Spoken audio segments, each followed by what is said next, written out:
ప్రియులారా, యేసుక్రీస్తు పరిశుద్ధమైన నామములో ఈ నూతన దినమందు మీకు నా ప్రేమ వందనములు. ప్రభువుకు స్తోత్రం. అనుక్షణం ప్రభు యొక్క మహాకృపచేతనే ఈ భూమి మీద మనం జీవిస్తున్నాం. ఈ లోకము వెళ్ళే పరిస్థితులు చూస్తే, జరిగేటువంటి సంఘటనలు చూస్తే, మన చుట్టూ ఆవరించిన పోరాటములు చూస్తే, రక్షకుడైనటువంటి యేసుక్రీస్తు వచ్చుచున్నాడు, రానయున్నాడు అని చెప్పునట్లుగా ఉంది కదా. అదే సమయంలో ఇవన్నీ శ్రమలకు ప్రారంభమని ప్రభువు చెప్పినటువంటి ఆ మాటలు మర్చిపోకూడదు. అదే సమయమున ప్రతి ఉదయం ఆయన కృప నూతనముగా పుట్టుచున్నది. జనులను కారు చీకటి ఆవరించినప్పటికీ దేవుని ప్రజలైన మీ మీద ఆయన ప్రకాశిస్తాడు. ఆయన రెక్కల క్రిందనే ఆరోగ్యము కదా. అందువలన ఆయన రెక్కల నీడలో మిమ్మలను కప్పియున్నాడు. మనసులో కృంగిపోవద్దు. ఎలాగంటే చింతించకుండా, ధైర్యమును కోల్పోకుండా, మనస్సు దృఢ నిశ్చయితతో ఈ దినం మీరు జయముతో ముగిస్తారు. విశ్వసిస్తున్నారా? మీకు సంబంధించిన మాట ఏమిటి తెలుసా? రోమ 14వ అధ్యాయం 17వ వచనములో దేవుని యొక్క రాజ్యము భోజనమును పానమును కాదు గాని నీతియు సమాధానమును పరిశుద్ధాత్మ యందలి ఆనందమునయ్యున్నది. దేవుని యొక్క రాజ్యం అంటే ఏమిటి? దేవుని యొక్క రాజ్యం మీలోనికి వచ్చిందని ప్రభు ఒకసారి సందర్భంలో చెప్తాడు. ప్రియులారా, రక్షింపబడి మారుమనసు పొంది పరిశుద్ధాత్మ నింపుదలలోనికి మీరు వచ్చిన తరువాత మనము ఈ లోక సంబంధమైనటువంటి ప్రభుత్వం కింద ఉన్నప్పటికీ మన ఆత్మీయ జీవితం పరలోకపు రాజు యొక్క కంట్రోల్లోనికి వస్తుంది. ఆమేన్. అలాగైతే ప్రభు యొక్క రాజ్యపు ప్రత్యేకత ఏమిటి? దేవుని యొక్క రాజ్యం భోజనము పానము కాదు. దేవుని వాక్యము సెలవిస్తుంది. దేవుని బిడ్డలారా, అది నీతియు సమాధానమును పరిశుద్ధాత్మయందలి సంతోషమునయున్నది. అలాగైతే పరిశుద్ధాత్మ అభిషేకమే మనము మాట్లాడి పరిశుద్ధాత్మని స్వరమునకు చోటిస్తున్నాం. ఈరోజు పరిశుద్ధాత్ముడు మీకిచ్చే మాట ఏమిటంటే, పరిశుద్ధాత్మలో ఆనందమే దేవుని యొక్క రాజ్యం యొక్క ప్రత్యేకత.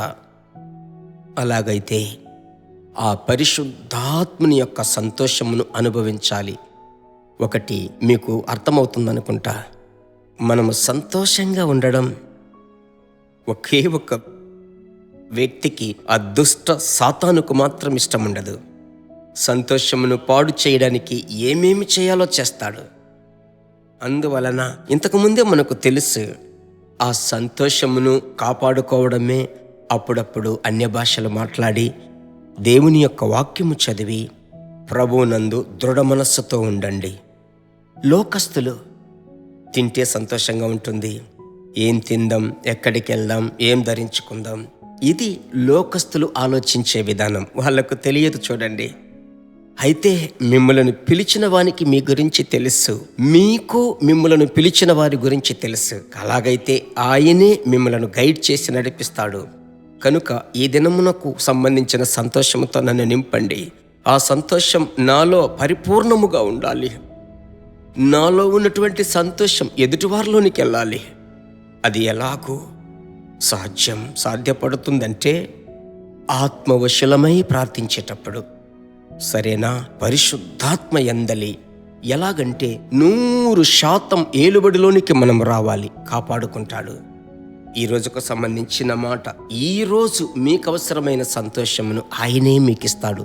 ప్రార్థించుదామా? మా పరిశుద్ధమైన మంచి తండ్రి, ఈ దినమందు ప్రత్యేకముగా తండ్రి 29వ తేదీ మార్చి నెల మీ సేవకుడనైన నేను మీ బిడ్డల కొరకు మీ సన్నిధానములో వేడుకొనుచున్నాను. ప్రభువా, మీ సంతోషమును మీ బిడ్డలు అనుభవించాలి. ఈ రోజైనా ఒక సంతోషం వస్తుందా? ఈ రోజుకైనా సంతోషముగా మేము ఉండగలమా అన్న ప్రశ్నే రాకూడదయ్యా. మీ బిడ్డలు ఎల్లప్పుడూ మీలో సంతోషంతో ఉండినట్లుగా ఆత్మ అనుగ్రహం కొలత లేకుండా మీ బిడ్డల మీద కుమ్మరించండి. యేసు నామములో విరోధపు శక్తులను లయము చేసి మీ బిడ్డలు జయము పొందుకున్నట్లు ప్రార్థిస్తున్నాను. ఆశీర్వదించండి. మంచి సంతోషమును, ఉత్సాహమైన ఆత్మను అనుగ్రహించండి. యేసు నామములో ప్రార్థిస్తున్నాను తండ్రి, ఆమెన్. ప్రభువునందు సంతోషంగా ఉండండి. అనేకులకు షేర్ చేయండి. ప్రభు మిమ్మల్ని కొలత లేకుండా ఆశీర్వదిస్తాడు. మరలా కలుసుకుందాం. God bless you. దేవుని బిడ్డలారా, ఈ వర్తమానము మీకు మిక్కిలి ఆశీర్వాదకరముగా ఉందని మేము నమ్ముచున్నాము. ఇంకనూ మా వర్తమానములను విని ప్రభువులు ఆశీర్వదింపబడుటకు జీసస్ మీట్స్ మినిస్ట్రీస్ అను మా యూట్యూబ్ ఛానల్ ను సబ్స్క్రైబ్ చేయండి. మరియు మా ప్రార్థన సహాయముకై మీరు సంప్రదించవలసిన మా ఫోన్ నెంబర్ 9841425236 మరియు 7299546363. Email gpsrobinson@hotmail.com. ప్రభు మిమ్మును ఆశీర్వదించునుగాక.